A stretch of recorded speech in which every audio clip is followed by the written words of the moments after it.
Hey guys, this is Andrew with rockclass101.com, and in this mini lesson, Matt's going to be teaching you a finger-picking etude that you can play using just one finger on your fretting hand.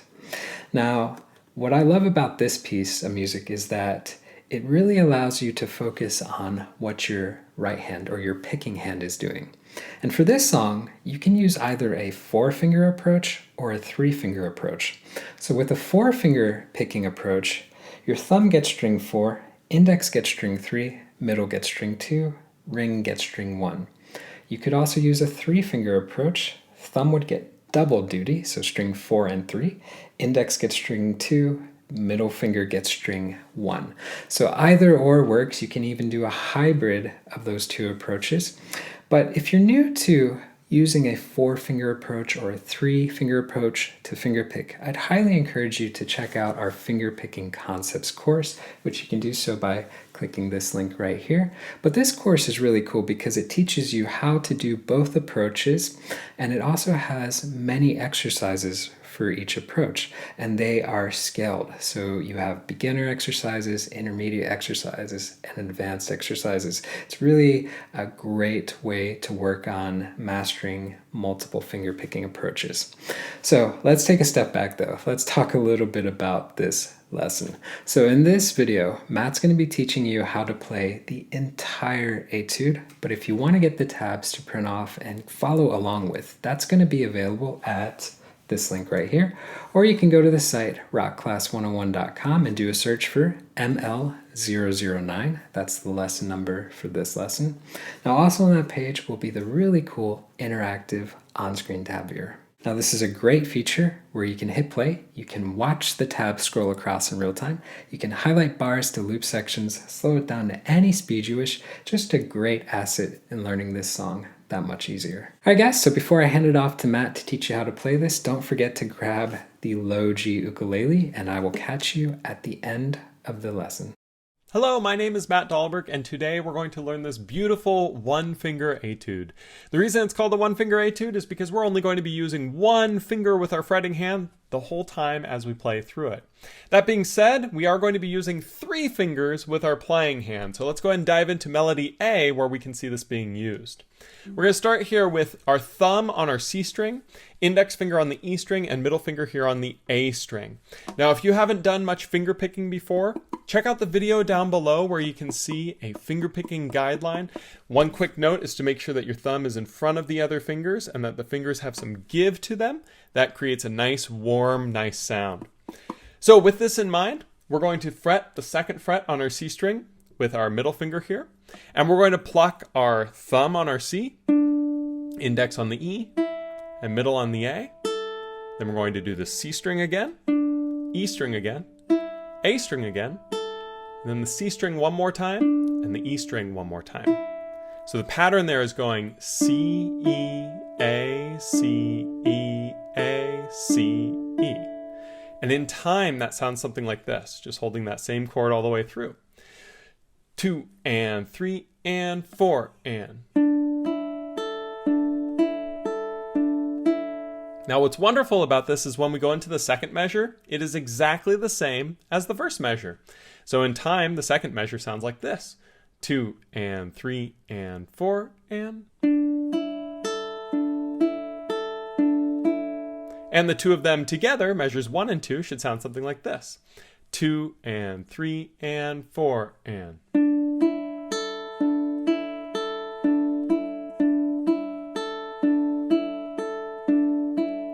Now, after we're done playing this A sus4 chord, when we go on to measure 3 now, we're going to play an A chord by just taking the index finger and placing it here on the 1st fret of the C string. Now, what's cool about this is the rhythm hits, and what we're playing here with the playing hand is exactly the same on measure 3 as it was on measures 1 and 2, which means we're going to play the C, E, A, C, E, A, C, E. It's just fretting a different note now with our fretting hand. So in time, measure 3 is something like this. 2 and 3 and 4 and. And measure 4 is exactly the same as measure 3. Precisely the same. Should sound something like this. 2 and 3 and 4 and. And the 2 together measures 3 and 4, should sound something like this. 2 and 3 and 4 and.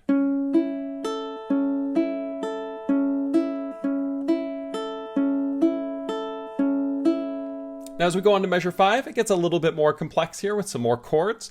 The first one we're going to play is a C chord. Just take your ring finger, place it here on the 3rd fret of the A string. We're going to pluck our C string, then our E, then our A, and then we're going to pluck the C again, and then we're going to pluck the E, and then we're going to pluck 2 on the A. So take your ring finger, add it here on the 2nd fret of the A string, take the ring finger off, pluck that, and we're going to play open on the C and open on the E. So in time, measure 5 sounds something like this. 2 and 3 and 4 and. Going into measure 6, we start by opening the A string. So take that middle finger off, play that. Then C, E, A. And then a little bit tricky here, we're going to play 2 on the A, take that middle finger, place it back on. Then we're going to do a pull off to open on the A. Now, to do a pull off, the trick is that you actually want to physically pull the string, pluck it with your fretting hand. So you'll see that I'm using the pad of my finger and I'm actually plucking the string as I do that. I don't just take it off, I actually pluck it a bit. Now, if you're really struggling with the pull off, it's okay to actually just play that note again. Don't let that be the reason you can't play this song, but definitely something to work towards.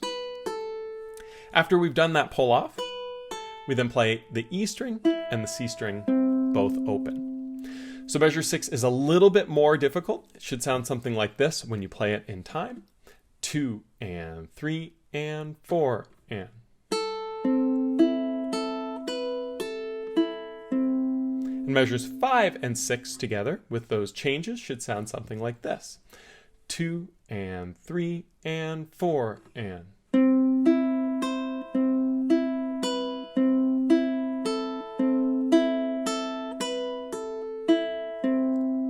Going on to measure 7 here, we're going to play this A5 chord. Really simple. It's basically just an A minor chord, but we're going to take our middle finger, place it here on the 2nd fret of the G string, and we're not going to play the C string. So up until this point, we've basically only played the C string. Now we're going to play our G string right here with our thumb, then the E with the index, and the A with the middle. And we're going to do that twice. And then we're going to play the G and E to finish it. So the whole measure goes G, E, A, G, E, A, G, E. And in time, measure 7 should sound something like this. 2 and 3 and 4 and. And then measure 8, the hardest measure of the whole song. Not really. We just play open on the A. And we let that ring for a full 4 beats. And that sounds like this in time. 2 and 3 and 4 and. And measures 7 and 8 together should sound something like this. 2 and 3 and 4 and.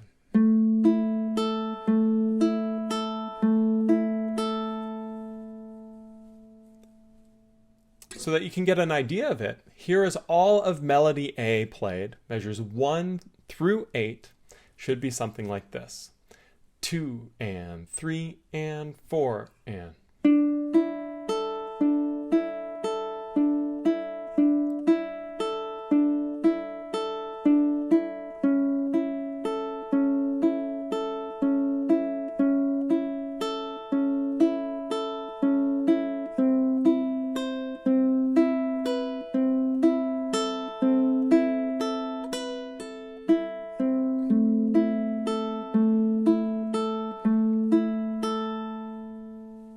Now from here, we're going to go on to melody B. Melody B starts with this sort of F major 7 chord. To play this, just take your middle finger and place it on the 5th fret of the C string. You're going to do the same picking pattern we did in measure 1. So that's going your C, E, A, C, E, A, C, E. Just now with the middle finger here for your one finger, for the one finger etude. So measure 9 should sound like this in time. 2 and 3 and 4 and. Going into measure 10, we're going to take this middle finger and just slide it up 2 frets to the 7th fret to create this sort of A minor 7 chord. And we're going to do the exact same picking pattern we just did. C, E, A, C, E, A, C, E. And in time, measure 10 should sound something like this. 2 and 3 and 4 and. And the two of them together should sound something like this. 2 and 3 and 4 and.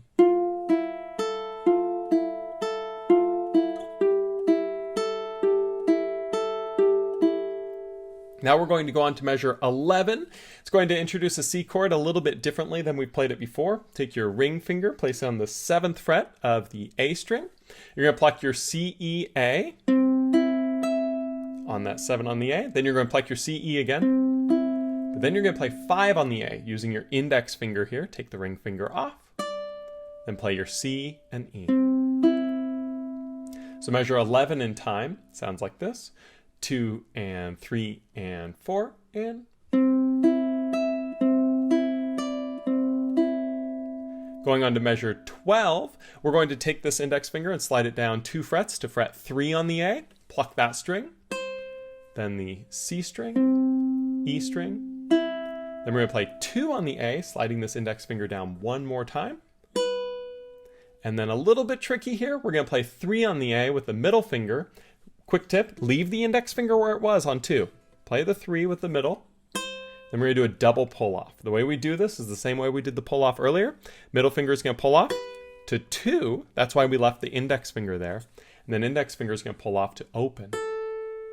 So that little stretch at the very end is quite tricky, but keeping both fingers on at the same time is the trick so that you can pull the middle finger and then pull the index.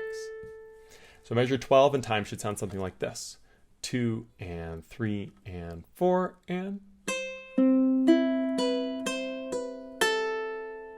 And measures 11 and 12 should sound something like this. 2 and 3 and 4 and.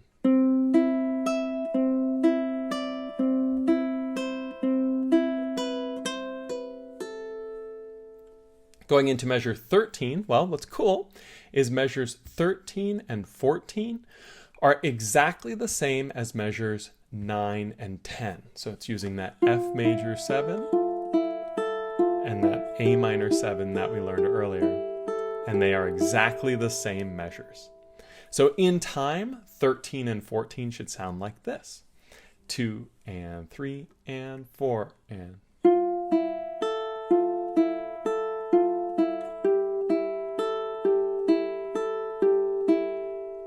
Now from here we go on to measure 15. We're going to have to take this index finger and jump it down to the 2nd fret of the G string. And we're going to play that 3 times. And then we're going to do a triplet strum. Now, if you know how to do a triplet strum, you can do whichever triplet version you like. I'm going to show you the one I like to use though, in case you don't know how. It's going to be the index finger down, leaving the thumb up. See how it's kind of this half strum down? Then the thumb's going to follow suit. And then I like to meet these fingers together, and then I come up with my thumb. So it's index, thumb, thumb up. 1, 2, 3. And then what we want to do is get the context for measure 16, which is just a down strum on the 2, 0, 0, 0. It's really important to practice it with that because you don't want to delay between the last up into the down. And so that triplet strum, it's important to practice 1, 2, 3, 1. Down, down, up, down, getting that really crisp. And in time, that should sound like this. Measures 15 and 16 should be 2 and 3 and 4 and.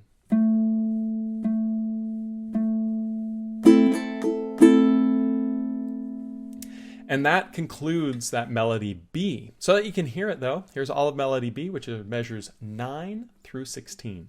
Should sound something like this. 2 and 3 and 4 and.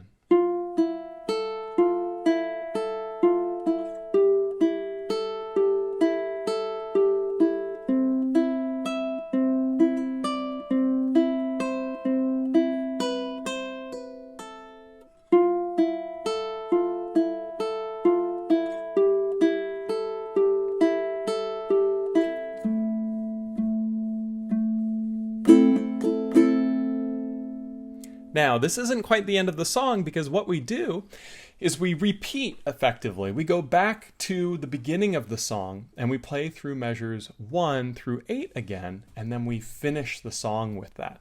So what this does is it creates this nice little A, B, A melody sequence and structure. And so after you've played that melody B, you just go back to melody A and you play through that same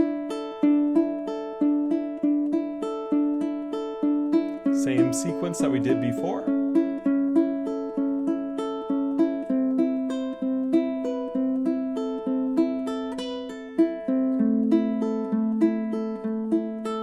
Only this time, we let that A note continue to ring to complete this song. What's really fun about this is it can kind of be mixed and molded in different ways. Like you can play it as written, but you could also do something where maybe you do the A and then the B, then the A, then the B again, and add the A one more time in there, add some extra flair.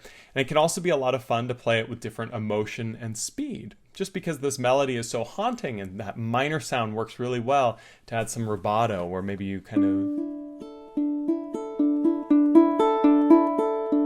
Rubato is just playing with feeling. Here I'm really kind of speeding up parts and slowing down. That can sound really, really nice with this. I think you might see a little bit of that reflected in the performance I did for this tune. As always, if you have any questions, feel free to leave them down below, and I'll see you guys next time for the next lesson here on Rock Class 101. Thanks so much. Alright guys, so this mini lesson was a ton of fun. It sounds really cool, it's fun to play, but it also presents a great opportunity for working on your right hand picking technique.